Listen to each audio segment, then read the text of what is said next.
Hello, nice to see you again. So today we will continue to discuss about epidemiology design of study. So today we will gonna be talk about cohort study. So one of the design of epidemiology called cohort study. So let me share the screen first.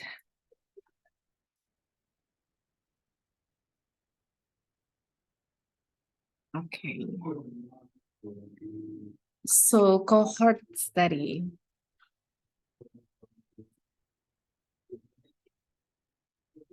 So let's remember again about the type of study. This type of study, there is observational study and also experimental study. We know that there's two type of studies, this design of study.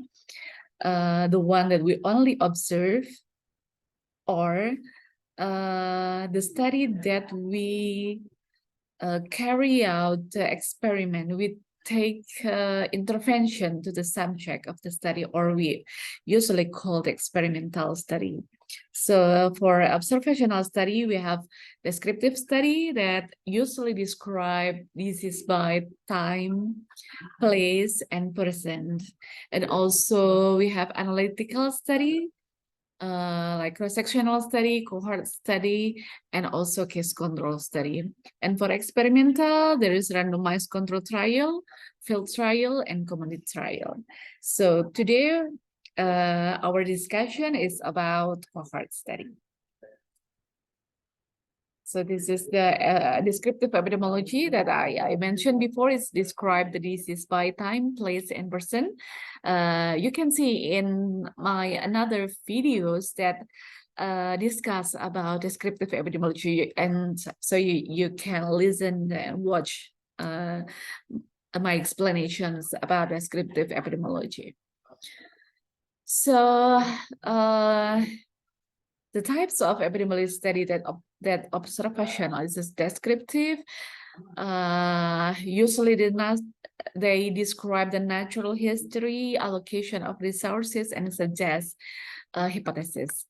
And for the analytic study, we are testing the hypothesis and assess the causations, the cause and effect, the risk factor and outcomes.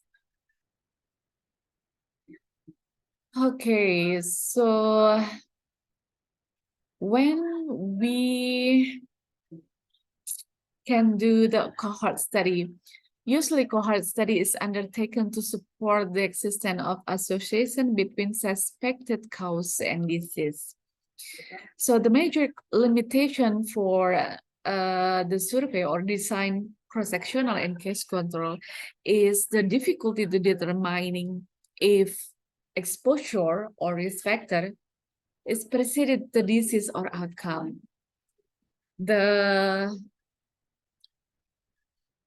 Is it before the disease or outcome, or after? So the cohort study, the key point is presence of absence of the risk factor is determined before outcome occurs. So the key point is presence of absence. The risk factor is determined before outcomes occur. So it's different with the case control, because in the case control study, we classify cases and control, and then we collect data based on, for example, questionnaire, or to take back to the time before they diagnose with the disease. So this is why it is difficult to determine if the exposure of risk factor is preceded the disease or outcome. So what is cohort? So the cohort is ancient Roman military unit, a band of warriors. So the etiology of cohort, or person banded together, like in the picture, in the slide. A group of person with a common statistical characteristic like age, birth date. So the cohort study usually longitudinal and prospective, like the direction of the study is in the prospective.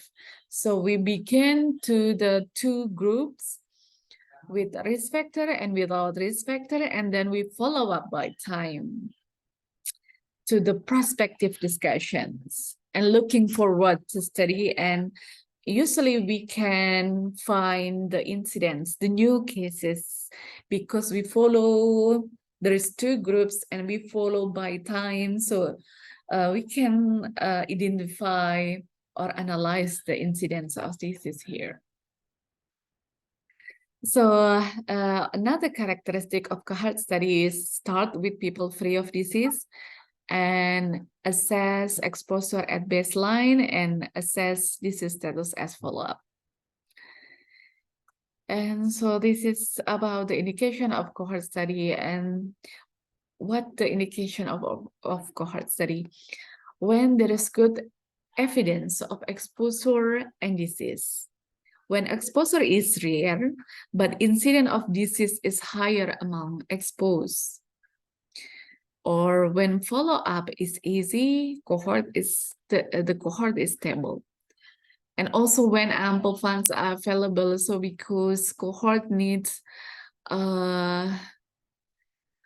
usually it's long time because we follow up the subject of the study in the following years.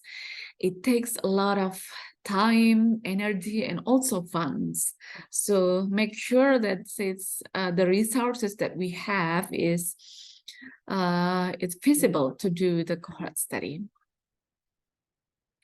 So we look here in the slide is the directions of case control study, the backwards directionally, like we start with outcome or disease, and then we backwards and looking at for the exposure. So for the cohort study, the direction is forward. We start with the exposure, yes or no, like the group with the risk factor or without a risk factor, or with exposure, without exposure, and then we follow up until there is outcome or the disease occur. So this is basically the concept of the cohort study. So this is the framework of cohort study. We can see here in the table the disease status, yes and no, and then the exposure status, yes or no. Yes with exposure or no exposure. And then we follow up, and then we can find out the disease status, yes or no. Like the exposure group, how many that will develop into the disease, the kind of disease that we study or no. So we can have the analysis for the cohort study like this. Yes. Okay, so there is a general consideration while selection of cohort. Both of groups is free of disease. This is differences with the case control, because the case control we start with cases and control. So there is a cases people with disease, but in cohort we start both of the cohort are free of disease. The differences is the group of people with risk, and the control is, or the next cohort is the people that free from risk factor or exposure. Both the groups should actually susceptible diseases, and also both the groups should be comparable. So you can imagine there's two groups in the start of the cohort. The differences is only this is group that has risk factor, and the other groups is there's no risk factor, but the characteristic of these two groups, it should be comparable, because we want to compare why these groups with the risk factor will how many that will develop with the clinical manifestation or has the health problems, why the others are not. So we should compare with the same, almost the same characteristic.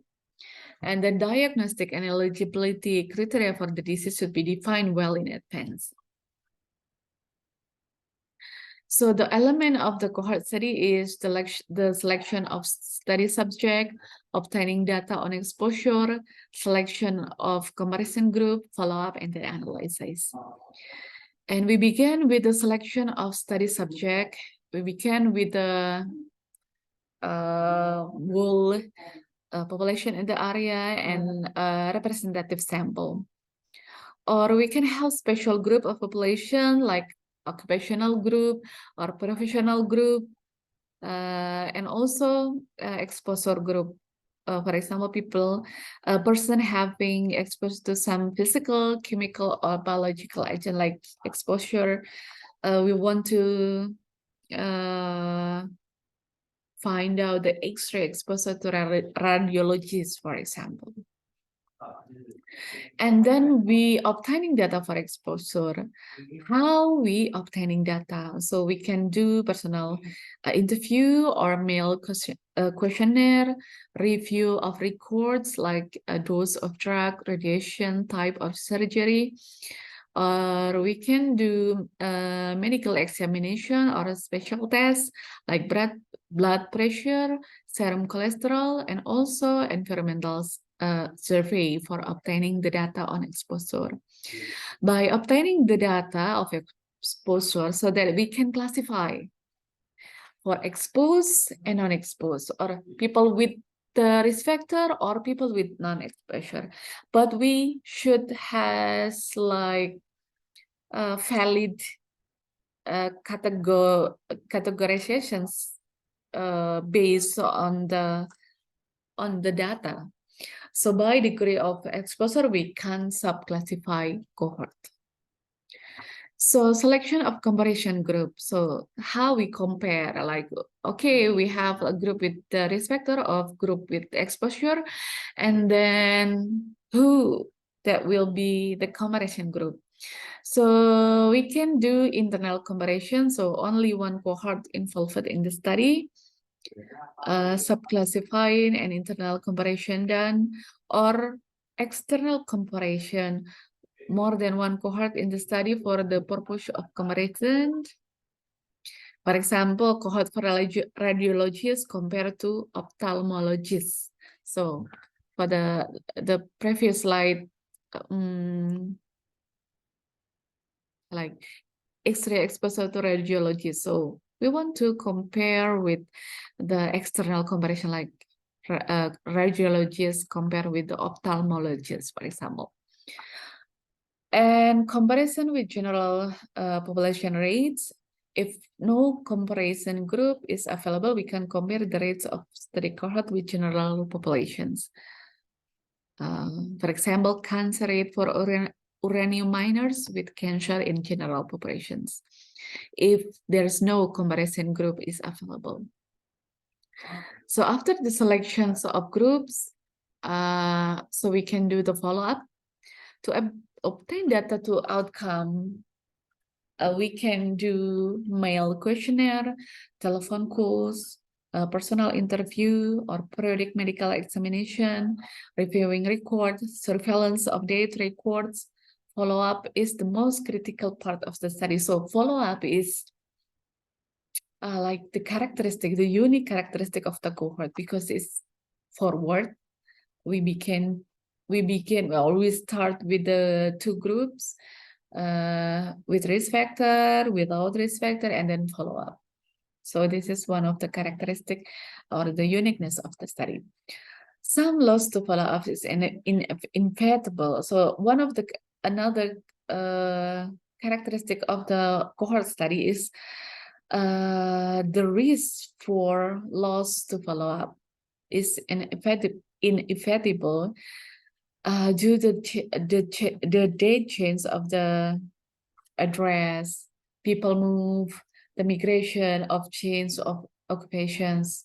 Like, for example, for radiologists, and then change the occupations, so we cannot continue for the study.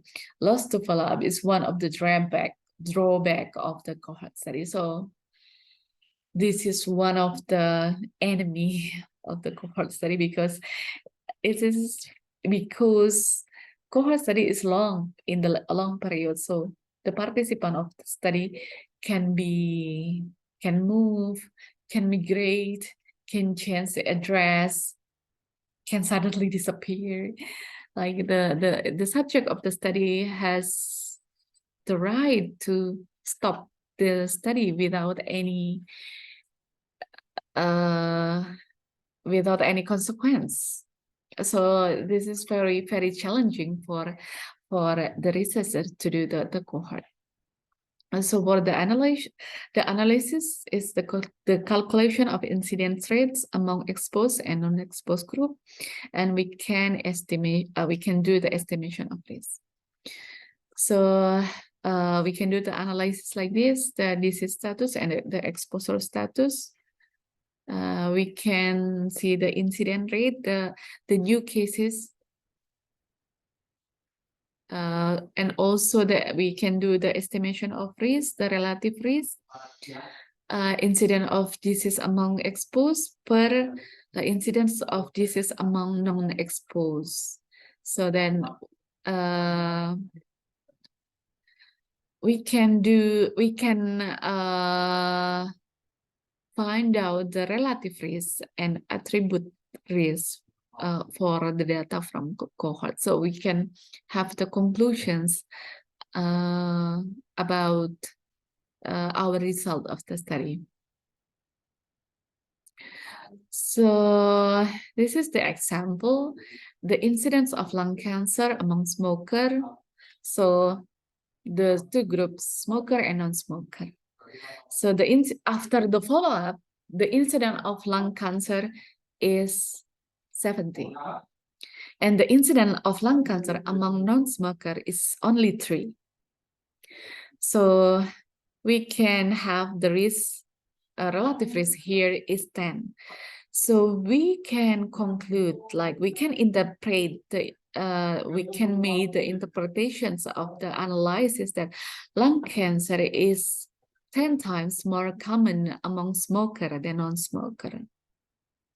Or we can have the attribute risk is 90%. That 90% of cases of lung cancer among smoker are attributed to their habit of smoking.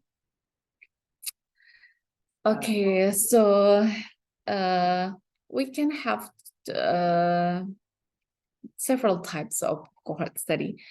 Prospective cohort study and also retrospective cohort study, and also combination between retrospective and prospective cohort study, but this is quite rare. Most of the cohort study is prospective, so we follow up to forward. The directions of the cohort study is forward. So we begin with the exposure, like in this scheme, we have the prospective cohort study. We begin with the exposure and with no exposure, and then we follow up. And there is the outcome, new cases, how many of the new cases, and then we can do analysis like I explained before for a risk, relative risk or attribute risk. So from the beginning here for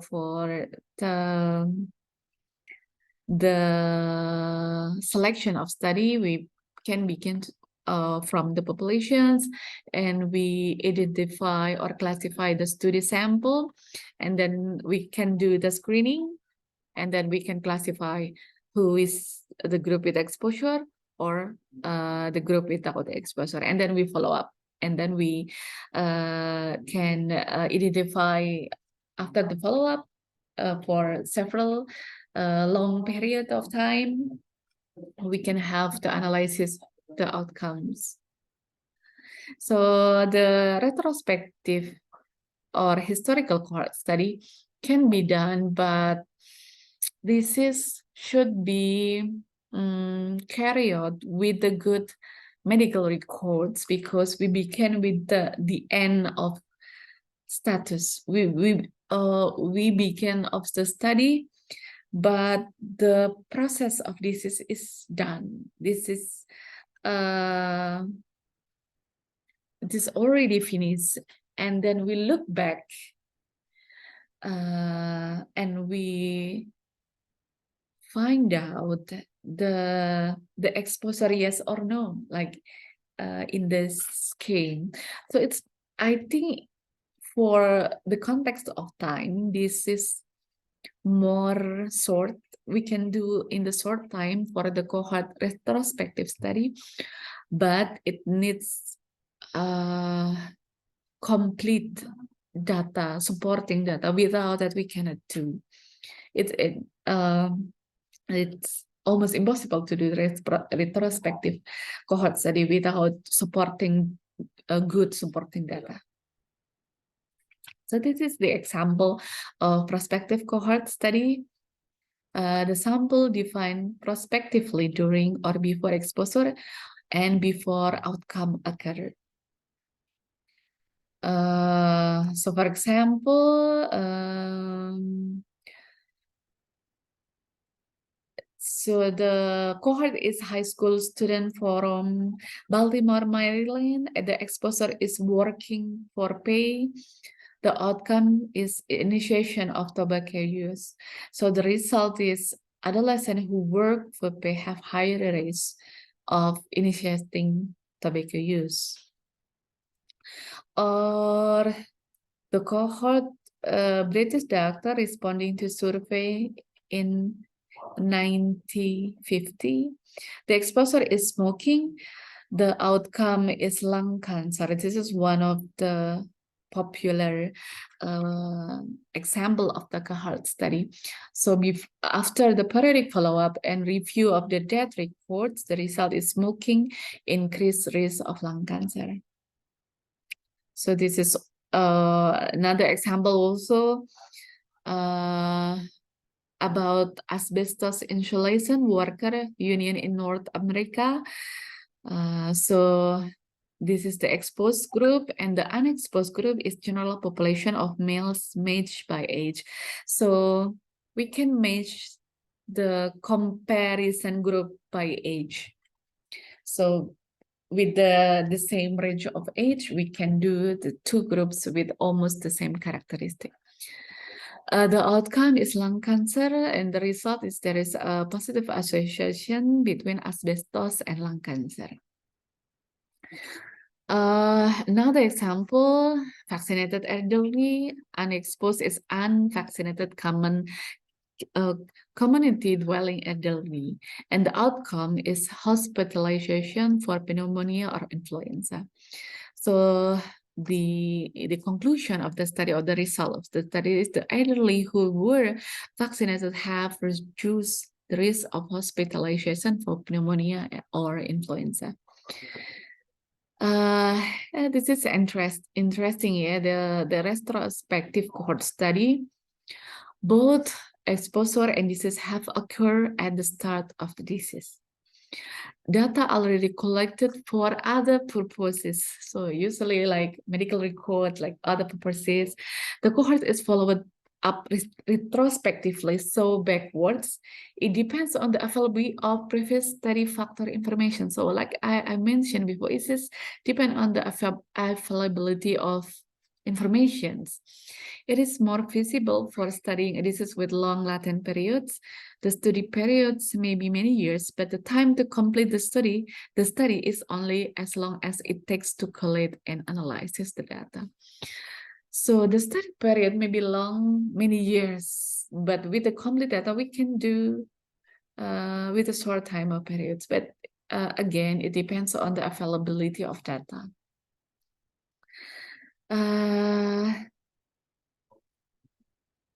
This is the example, the Beacon study in the year of 2000 using data already collected via health plan. So data of health plan. So cohort surviving myocardial infarction between the range of time. So we study the exposed group is lipid lowering therapy use, and also the outcomes is cardiovascular event during 6 months following of myocardial infarctions. So because the data already collected for health plan, so we can analyze the data available with the type of retrospective cohort study. So what the strength of the cohort study? The cohort study, we can find that the incident rate on these, more than one disease related to the single exposure. We can establish cause and effect, good when exposure is rare, and minimize selection information bias. But there is also the weaknesses of the disease, like lose this to follow up, like I mentioned before, people migrate, or decided to stop suddenly, and also often require large sample. Maybe this because of this can minimize the loss of subject. So we still have the good amount of samples. Ineffective for rare disease and long time to complete. So this is one of the characteristic, and also the challenge in the cohort, because it's long time to complete and also expensive. So make sure there is enough and sufficient resources to do the cohort study. And also ethical issues. Some of the ethical issues is also we should consider for the cohort study. So I think that's all about the cohort study. I hope you can gain the information about the cohort study. If there is any question, comments, or input about this explanation about the cohort study, please you can type in the comment, the comment column. Thank you for your attention. Thank you. See you in the next video. Bye-bye.